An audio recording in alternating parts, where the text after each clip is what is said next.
여러분, 반도체 하면 어떤 이름이 가장 먼저 떠오르시나요? 아마 대부분 삼성 그리고 SK 하이닉스를 떠오르실 겁니다. 맞습니다. 이들은 반도체 왕국의 상징과도 같죠. 하지만 모든 위대한 왕국 뒤에는 보이지 않는 곳에서 그 왕좌를 든든하게 바치고 있는 수많은 조력자들이 있기 마련입니다. 오늘 이 시간에는 바로 그 숨겨진 생태계, 한국 반도체를 움직이는 진짜 힘의 원천이 무엇인지 한번 깊숙이 들여다보겠습니다. 네, 바로 이 두 기업이죠. 삼성전자와 SK 하이닉스. 메모리 반도체 시장에 대해 이야기할 때 이 두 이름은 절대로 빼놓을 수가 없습니다. 전 세계 시장을 이끄는 그야말로 거인들이라고 할 수 있죠. 그런데 한번 생각해 보세요. 이 거대한 기업들이 과연 혼자 힘으로 지금의 자리에 올랐을까요? 이들을 이렇게 굳건하게 받쳐주고 있는 힘의 정체는 대체 뭘까요? 오늘 우리가 함께 파헤쳐볼 질문이 바로 이겁니다. 자, 첫 번째 장은 왕국의 이면입니다. 반도체 하나를 만드는 과정은요, 그냥 뚝딱하고 최종 칩이 나오는 그런 단순한 게 아닙니다. 그 뒤에는 우리가 생각하는 것보다 훨씬 더 복잡하고 또 아주 중요한 공급망 생태계가 거미줄처럼 얽혀 있습니다. 그럼 이 복잡한 생태계를 어떻게 이해해야 할까요? 아주 좋은 방법이 있습니다. 바로 보이지 않는 3개의 계층, 즉 티어라는 개념으로 나눠보는 건데요. 이 구조를 딱 이해하는 순간 흩어져 있던 퍼즐 조각들이 제자리를 찾아가기 시작할 겁니다. 첫 번째 계층, 티어 1은 룰세터, 말 그대로 게임의 규칙을 만드는 존재들입니다.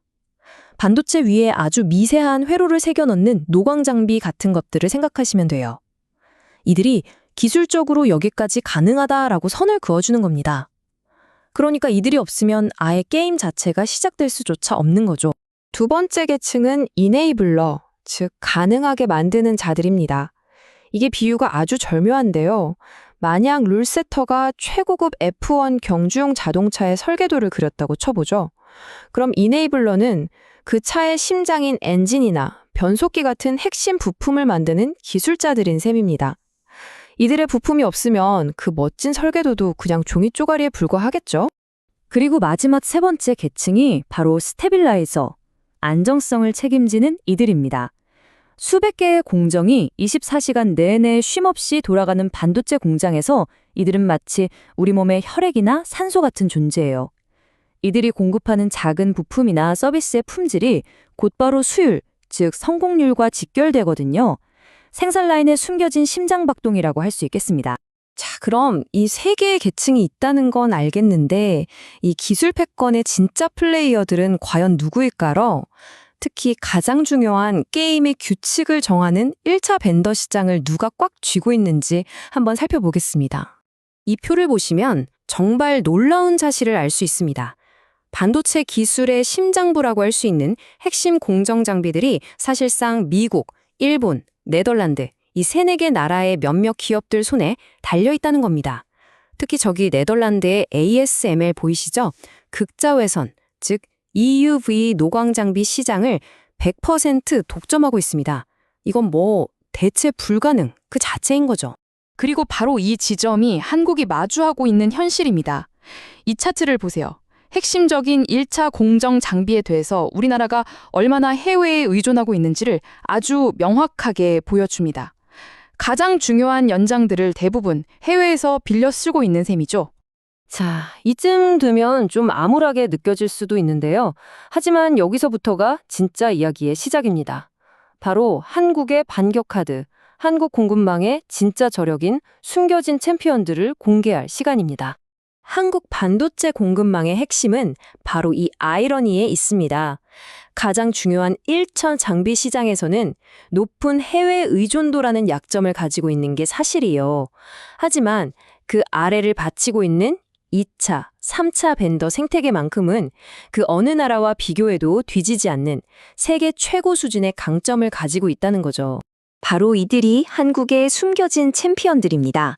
예를 들어서 코미코의 정밀 세정이나 코팅 기술은 수백 번의 공정을 거치는 웨이퍼를 아주 미세한 오염으로부터 지켜내서 수율을 높이는 데 결정적인 역할을 합니다.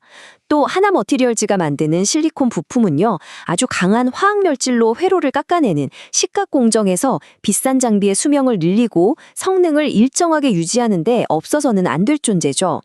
이처럼 눈에 잘 튀지는 않지만 바로 이 2, 3차 계층에 한국 반도체의 진짜 힘이 숨어 있었던 겁니다. 그럼 이제 마지막 장입니다. 한국은 이 독특한 강점을 무기로 해서 앞으로의 글로벌 기술 경쟁이라는 거친 파도를 어떻게 헤쳐나가려고 할까요? 그 미래 전략을 한번 들여다보겠습니다. 핵심은 아주 명쾌한 투트랙 전략입니다. 첫째, 강점은 더 강하게. 이미 세계적인 수준인 2, 3차 벤더들을 이제는 단순한 부품 공급사가 아니라 첨단 공정의 수익성을 좌우하는 핵심 조력자로 그 위상을 격상시키는 겁니다. 둘째, 약점은 현명하게 보완. 모든 1차 장비를 다 국산화하겠다고 덤비는 대신 우리가 확실히 이길 수 있는 특정 틈새 시장을 골라서 집중하는 이른바 선택과 집중 전략을 사용하는 거죠.